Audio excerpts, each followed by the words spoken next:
He got into a cop car, to turn himself in. And no one ever saw him again. No arrest. No record. No goodbye. Just, gone. This is not a story about a man who disappeared in the middle of the night. It's not about someone who left home and never came back. This is the story of a man who voluntarily got into the back of a police cruiser, in the middle of the day, right in front of witnesses, and was never seen again. No arrest. No paperwork. No fingerprints. Nothing. It was like the ground opened up and swallowed him whole. But what makes this story truly terrifying, is that it wasn't the first time. Just 3 months earlier, another man, different name, different background, was picked up by the same deputy under almost identical circumstances. And he vanished too. 2 men. Both alive and well before entering that patrol car. Both never seen again. And here's the part that keeps their families awake at night. There's no body. No crime scene. No confession. Only a name, Deputy Stephen Calkins, and a trail of silence stretching across 2 decades. This isn't just a missing persons case. This is a case of someone disappearing after turning themselves into law enforcement. And if that can happen to Terrance Williams, who else could it happen to? It was a Monday, January 12, 2004. The kind of Florida morning that pretends to be peaceful. Light poured through the palm trees like it always does. But for one man, the warmth didn't last long. Terrance Williams, 27 years old, had only lived in Naples a short while. He was a father of 4, quiet, dependable, working hard, trying to turn his life around after a few setbacks. That morning, he borrowed a white Cadillac from his roommate and left their small house to attend a party just a few miles away.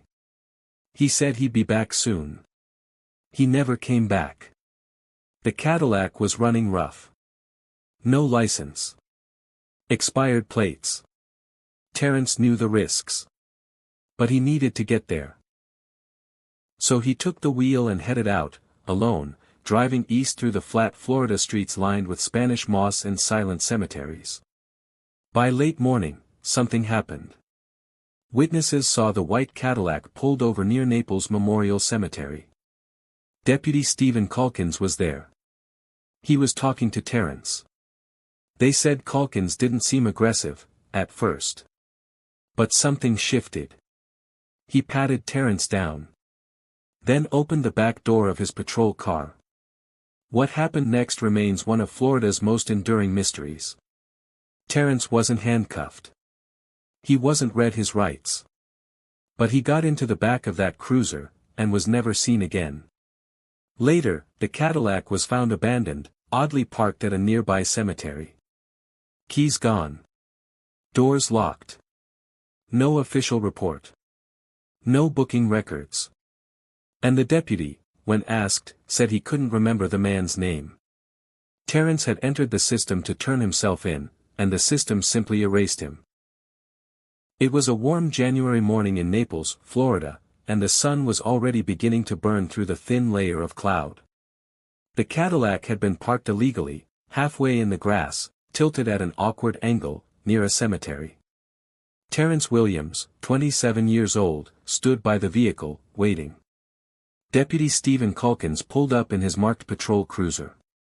It should have been a simple interaction. A parking ticket. Maybe a tow order.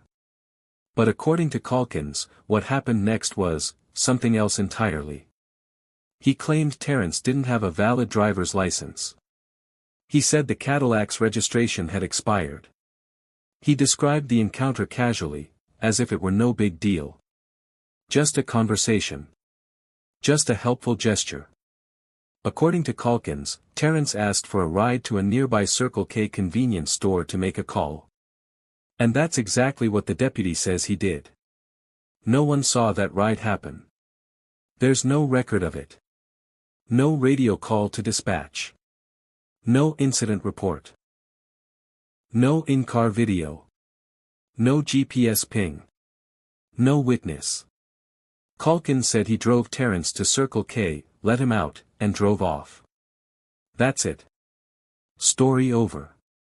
But it doesn't end there. Later, the deputy would revise his story.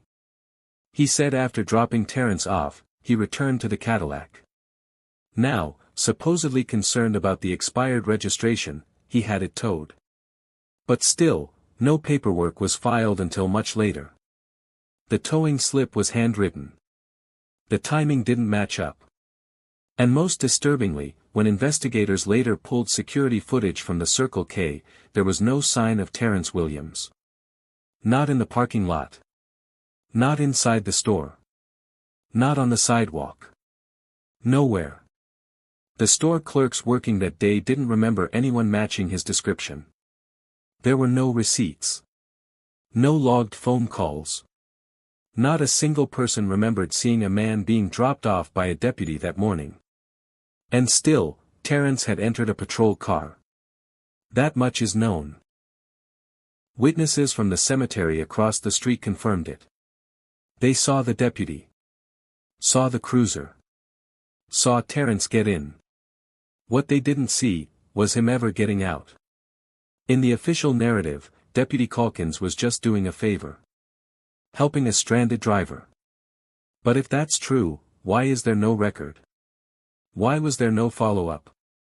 Why didn't Calkins notify dispatch? Why didn't he log the transport? Because once Terrance Williams entered that patrol car, he didn't just disappear from sight. He disappeared from the system. Something was wrong. Terrance Williams never missed a call with his mom, not on birthdays, not on holidays, not on a random Tuesday afternoon. But on January 12 the phone never rang. And as day turned to night, that silence grew louder. Marcia Williams knew her son. She knew the city. And she knew the difference between trouble and disappearance.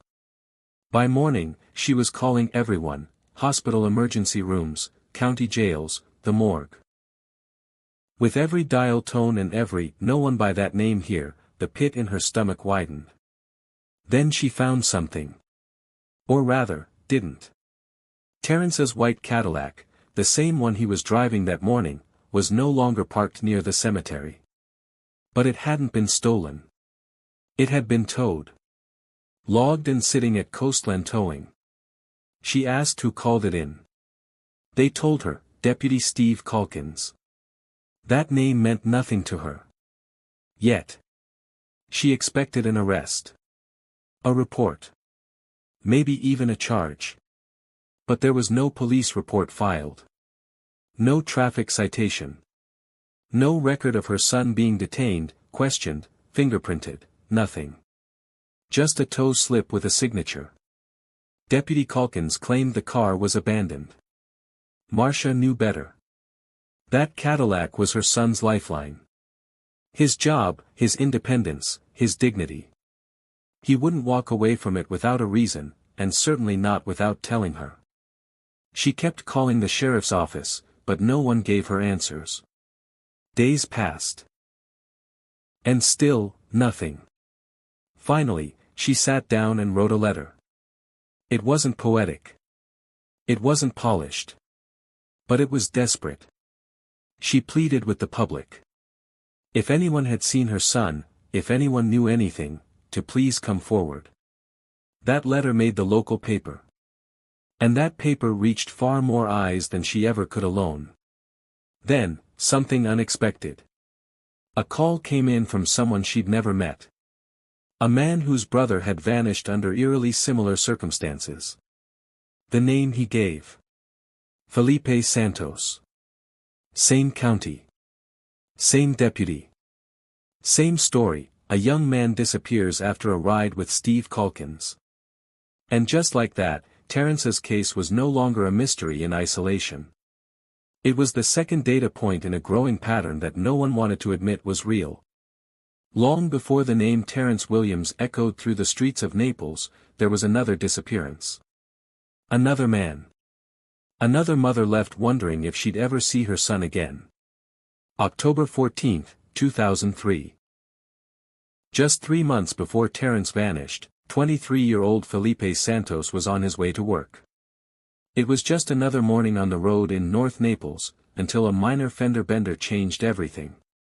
A routine traffic stop. A moment of accountability.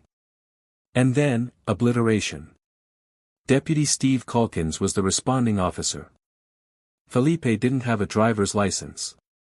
No insurance. He was undocumented. Easy to dismiss. Easy to forget. Calkins radioed in that he was taking Felipe to a nearby Circle K so he could call for a ride. That was the last time anyone ever saw Felipe Santos. No mugshot. No arrest report. No jail intake. No trace. Calkins later claimed Felipe had seemed nice, so he let him go with a warning. But Felipe never came home. His family waited. Hours became days. Calls to local hospitals, jails, shelters. Nothing. Finally, desperate, they filed a missing person report. When questioned, Calkins gave a different version of events. He couldn't recall exactly where he dropped Felipe off. Said he might have just let him out at a nearby gas station. No one at that station remembered seeing him. The parallels to Terrance Williams are impossible to ignore. Both men disappeared after being placed in the back of Calkins' patrol car.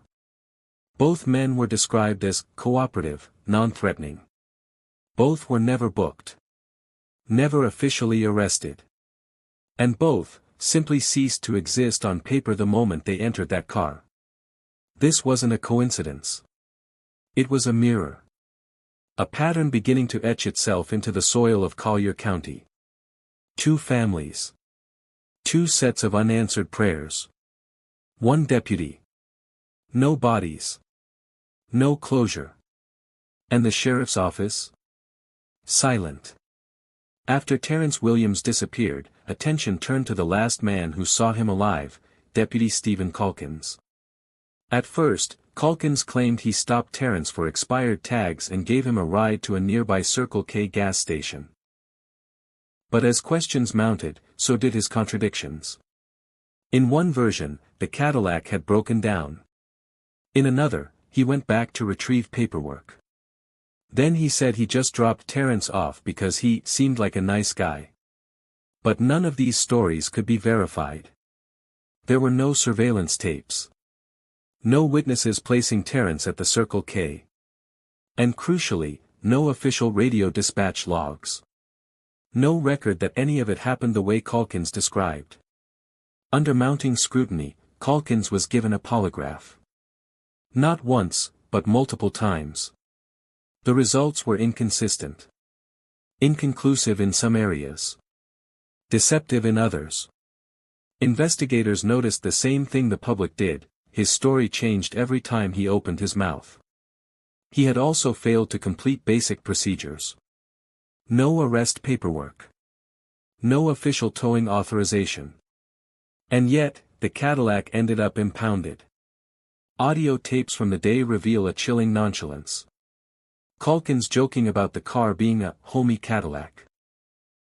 Saying Terrance had vanished into a cemetery. The kind of language that chills you, not just for what's said, but how it's said. Eventually, the internal affairs investigation reached a conclusion: Calkins had lied. He was removed from duty. Fired. But no criminal charges were ever filed. Not for negligence. Not for obstruction. Not for anything. Two men vanished after entering the same patrol car. The man behind the wheel. Disgraced, but free. One deputy. Two disappearances. Two grieving families. And yet, the scariest part isn't what happened, it's the possibility that these weren't isolated events at all. As the public cried out for answers, deeper reviews of Deputy Calkins' past activity began to reveal a staggering pattern, one that sent chills down the spines of even seasoned investigators. Over the course of his time on duty, Calkins had made nearly 400 undocumented contacts, stops, encounters, or informal detainments. None of which resulted in arrests, citations, or official reports. Hundreds of individuals, plucked off the road and given a ride, with no trace of them ever being processed through legal channels. Most of these individuals had one thing in common: they were undocumented, low income, or simply invisible to the system. People that could disappear without consequence. His patrol log told one story. His dispatch records another. But in between those gaps lived real people, human beings whose names may never be known, because they were never written down. Terrance Williams' case was not the first, and terrifyingly, might not be the last. Only months before, Felipe Santos vanished under nearly identical circumstances. And now, investigators were staring down the possibility that this wasn't a tragic coincidence, but a chilling pattern of predatory behavior cloaked in a badge and a smile. The last thing Terrance reportedly said to a friend before leaving that night: "If I get pulled over, I might be in trouble." He wasn't just in trouble. He was gone. He stepped into a patrol car, and was never seen again. No arrest record. No booking log. No last known sighting. Just silence, and a mother's unanswered prayers. What happened on that cold January morning didn't just shatter a family, it exposed the terrifying truth about how easy it is to make someone disappear, without a fingerprint left behind. And what if this wasn't the first time? What if it won't be the last? If this happened to your son, your brother, your best friend, what would you do? What would you demand?